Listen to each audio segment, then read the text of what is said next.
Hello, hello, hello. You're tuning into another episode of The Wunderkind Show. Today's first topic, I told you. Look.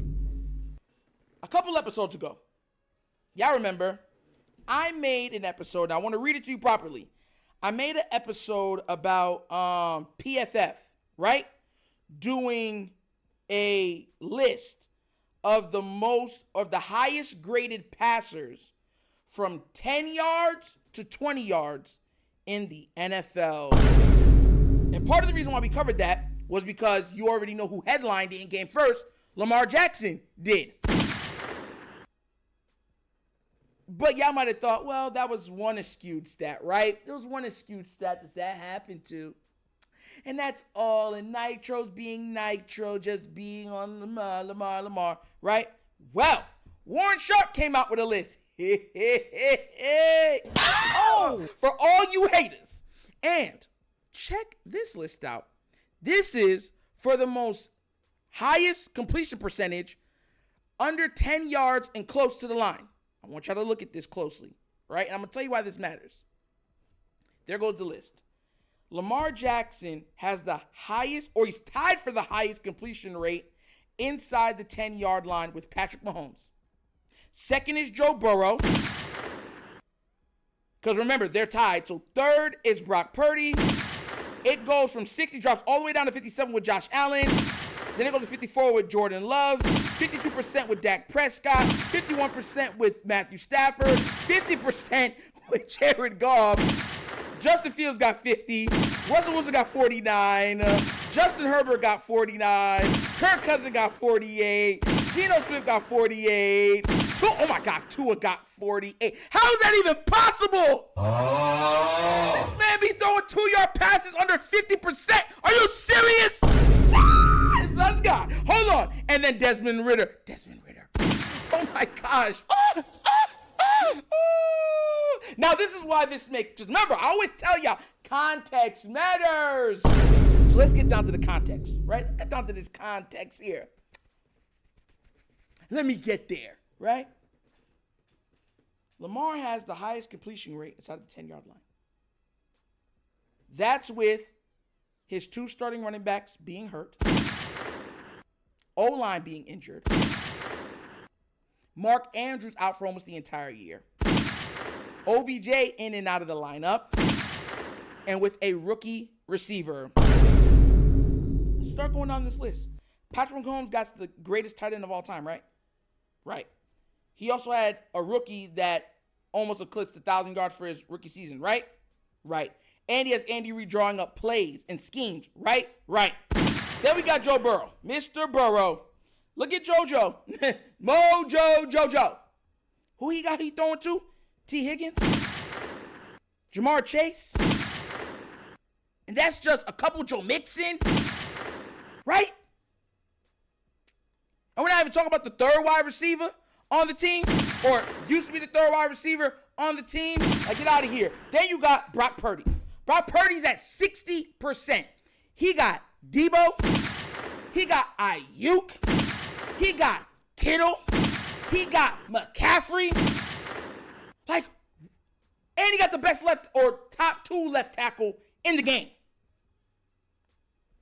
Josh Allen is after him. He has Stephon Diggs and I forgot the other guy's name. And way under that, you have the throwing talents of Dak Prescott, Matthew Stafford. Think about the receiving cores, the running backs, the tight ends that those guys are throwing to. I want you to think real quick. How is it that Lamar is the most accurate?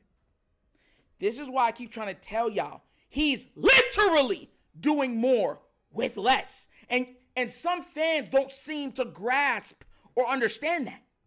Like, I want you to think about this. So for completion rate inside of the 10-yard line, look at their completions. Inside of the 10-yard line, look at the completions.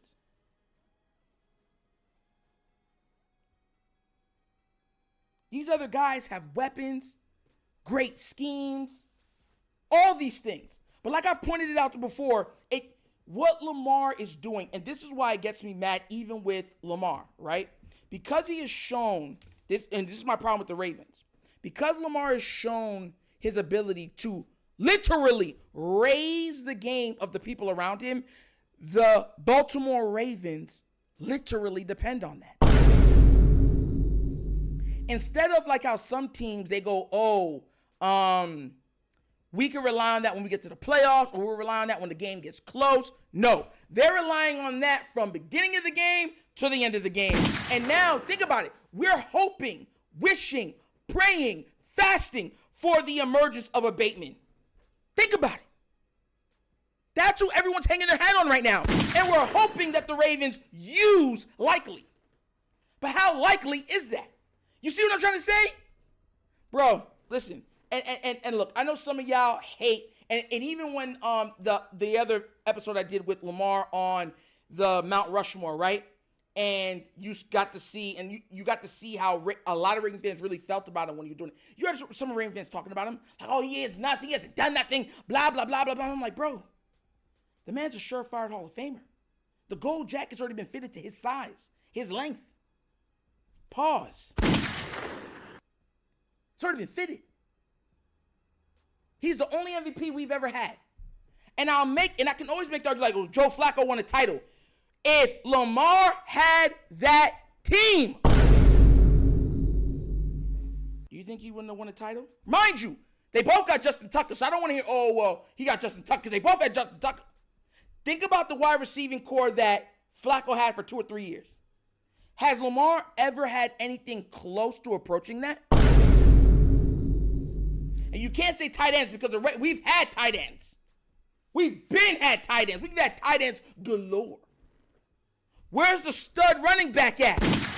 How good do you think Ray Rice would be with Lamar Jackson in the backfield with him? Huh? Receiving and running. Huh? This is what I try to get through to y'all heads. He's literally, the numbers don't lie. He's literally doing more with less. How the heck? In the 10-yard line, that Tua only got 48%. How's that even possible? How? This man got Tyreek Hill. All you gotta do is give him a 2-yard pass and he runs it up for 50. But look how low Kirk Cousins is. This puts more into perspective what I'm trying to tell y'all. It's not easy what he's doing, but he's still finding ways to do it. The Ravens have to help him. Jesus God. And if they don't, we're going to have a whole other year where it's heartbreak at the end. You cannot expect him to carry all of the weight. Oh, well, a good quarterback figures it out. A good quarterback doesn't have what he has and doing what he's doing it with.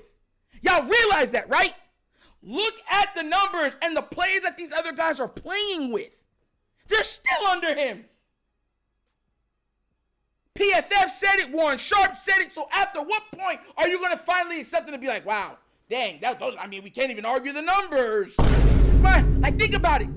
He scores the second highest ranked offense of all time. Not for the 2000s or 99 to 2000s. Not like that. Not for the 90s, not for the 80s. Of all time. As a quarterback, he averages the second most. The only quarterback averages more than him is, guess who? Patrick Mahomes. That's it. Does he have a Jamar? A Tyreek? A Devontae? A Cooper? A Puka Nacua? A St. Brown? He had a Brown, but it sure as hell wasn't Amon St. Brown. He got Waddle. He got a T. These guys got 2 legit options on most of the teams that I just named. Patrick Mahomes just started to do it without Tyreek. Like, get out of here with that. He had 2 years without Tyreek. 2! What about the previous 5? See what I'm trying to say? Doesn't equate and doesn't add up, does it? No. Lamar's never had that. You even had, what's his name? Steve Young come on and said, look, if Lamar had the help that a Brock had, or even a Hurts has, it's over. There's nothing you can do to stop him. Like, he would break the league. But he doesn't. And I blame that on the Ravens.